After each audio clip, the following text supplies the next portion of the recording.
पुरुषोत्तम एकादशी, जिसे पद्मिनी या परमा एकादशी भी कहा जाता है, इस साल ये एकादशी का व्रत 11 जून यानी कि आज मनाया जा रहा है।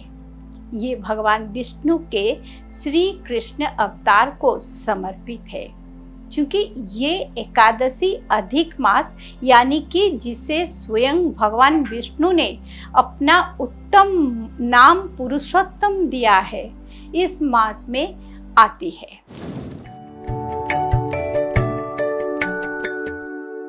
नमस्कार, उदयन डिजिटल में आपका स्वागत है। मैं हूँ उपाली अपराजिता। भारतीय संस्कृति और परंपरा में व्रत त्योहारों का काफी महत्व होता है, खासकर एकादशी के व्रत का। माना जाता है कि एकादशी का व्रत पूजा करने से मनुष्य को कई तरीके के लाभ मिलते हैं। भारत में एक साल में कुल 24 एकादशी व्रत होते हैं और इन सभी एकादशी का अलग अलग महत्व होता है। इस वक्त जून का महीना चल रहा है और आज हम अपने खास कार्यक्रम भारतीय चेतना में जून के महीने में पड़ने वाले एक ऐसे एकादशी व्रत के बारे में बताने जा रहे हैं, जिसका महत्व सभी एकादशी व्रतों में से अलग है और अनोखा भी है। जी हाँ, हम बात कर रहे हैं पुरुषोत्तम यानी कि पद्मिनी या फिर कहें कि परमा एकादशी। पुरुषोत्तम एकादशी, जिसे पद्मिनी या परमा एकादशी भी कहा जाता है, ये हिंदू कैलेंडर के अनुसार हर 3 साल में एक बार आने वाले अधिक मास या मल मास में पड़ने वाले अत्यंत दुर्लभ और पुण्यदायी एकादशी है। इस साल ये एकादशी का व्रत 11 जून यानी कि आज मनाया जा रहा है। ये भगवान विष्णु के श्री कृष्ण अवतार को समर्पित है, क्योंकि ये एकादशी अधिक मास यानी कि जिसे स्वयं भगवान विष्णु ने अपना उत्तम नाम पुरुषोत्तम दिया है, इस मास में आती है। इसीलिए इसे सबसे श्रेष्ठ और शक्तिशाली एकादशी माना जाता है। इसी मान्यता है कि इस व्रत को करने से व्यक्ति को सभी एकादशियों का पुण्य एक साथ मिल जाता है। पौराणिक कथाओं के अनुसार इस दिन व्रत और सच्चे मन से की गई विष्णु पूजा सभी ज्ञात अज्ञात पापों को नष्ट कर देती है और मनुष्यों को जन्म मरण के बंधन से मुक्ति दिलाती है। यही नहीं, पुरुषोत्तम महीने में आने वाले इस एकादशी पर व्रत करने और विष्णु सहस्रनाम का पाठ करने की मान्यता है और अगर ऐसा भक्तों द्वारा किया जाता है तो यहाँ से पितरों को संतुष्टि और सद्गति प्राप्ति होती है। इन सभी के अलावा इस एकादशी का व्रत और पूजन करने से सौभाग्य और मनोकामना की पूर्ति होती है।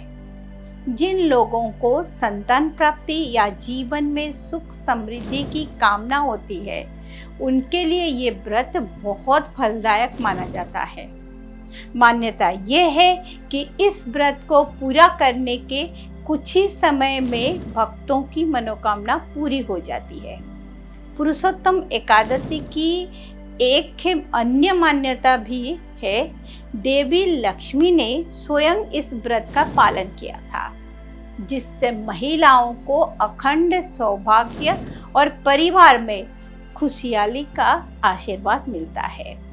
पुरुषोत्तम एकादशी की पौराणिक कथा के अनुसार जब भगवान श्री कृष्ण ने अर्जुन को इस व्रत का महत्व बताया था, तो कंपिल्य नगरी में रहने वाले सुमेधा नामक एक अत्यंत धर्मात्मा और गरीब ब्राह्मण का प्रसंग सुनाया था, जिसमें सुमेधा अपनी पतिव्रता पत्नी के साथ बहुत कष्ट में जीवन बिताता था। लेकिन फिर भी वे अपना पेट काटकर हमेशा अतिथियों की सेवा करती थी। उनकी इस निष्काम सेवा से प्रसन्न होकर कौंडिन्य ऋषि ने उन्हें अधिक मास, पुरुषोत्तम मास जो है, उसमें आने वाली एकादशी का व्रत रखने का उपाय बताया। पति पत्नी ने पूरी श्रद्धा से इस व्रत का पालन किया, जिससे उनके सारे कष्ट दूर हो गए और मृत्यु के पश्चात उन्हें विष्णु लोक यानी कि वैकुंठ की प्राप्ति हुई। मान्यता है कि इस एकादशी के प्रभाव से सभी पाप नष्ट हो जाते हैं।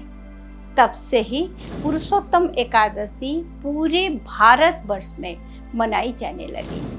अगर हम इस एकादशी व्रत के नियम की बात करें तो इस दिन मांस, मदिरा, लहसुन, प्याज और मसूर की दाल के सेवन से पूरी तरह बचना चाहिए। कांसे के बर्तन में भोजन करने की मनाही होती है। इसके साथ ही एकादशी के दिन बाल काटना, नाखून काटना और दिन में सोना वर्जित माना जाता है। अगर इन सभी चीज़ों का पालन किया जाए तो भक्तों को इसके अनोखे लाभ मिलेंगे। तो मित्रों, ये थी बातें पुरुषोत्तम माह में आने वाले पुरुषोत्तम एकादशी की। हम अपने खास कार्यक्रम भारतीय चेतना में ऐसे और भी व्रत त्योहारों के बारे में आपको अवगत कराएंगे। जय श्री कृष्ण।